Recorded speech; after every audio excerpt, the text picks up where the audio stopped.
Dieu avait donné à Moïse une consigne concernant les Israélites. Il devait lui faire un sanctuaire.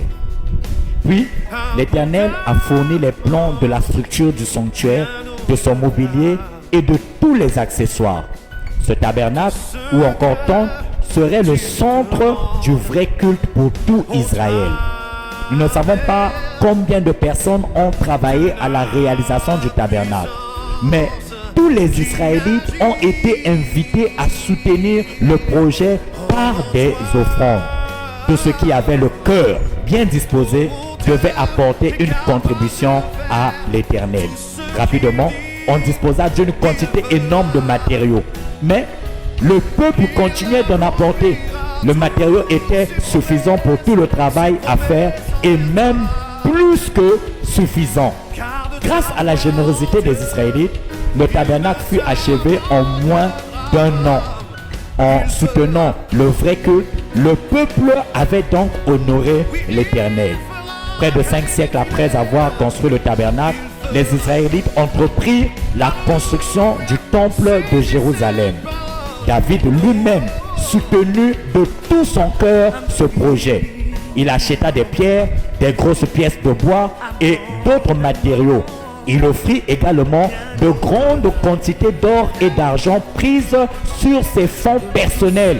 Il encouragea aussi les autres Israélites à se montrer généreux en leur demandant qu'ils offrent volontairement leurs mains comme don pour l'Éternel.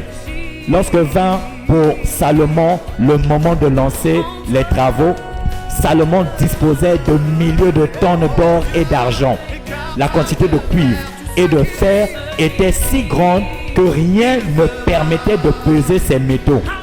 Grâce donc à la participation de tout Israël, la construction fut achevée à peine 7 ans et demi. Ce que le Seigneur fit avec les enfants d'Israël, il veut le faire avec nous aujourd'hui. Il est plus que temps, bien-aimé, de bâtir un temple à la gloire de notre Dieu.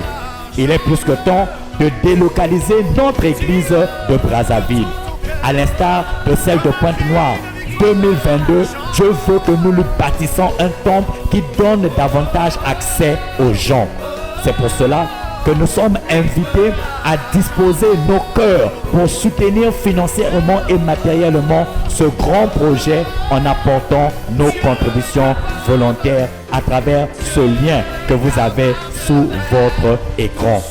Souvenons-nous que dans la parole de Dieu, Néhémie, avec ses moyens, s'était activé pour que la muraille de Dieu soit rétablie et restaurée.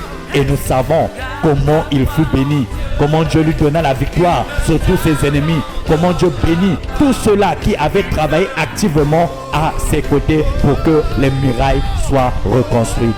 En contribuant pour le déménagement de l'église et la construction de ce nouveau temple à Brazzaville, bien-aimés, vous attirerez sur vous toutes sortes de bénédictions. Alors je vous encourage à nous appuyer financièrement, matériellement. Je vous encourage à vous donner à cœur ouvert afin que ce grand projet soit réalisable.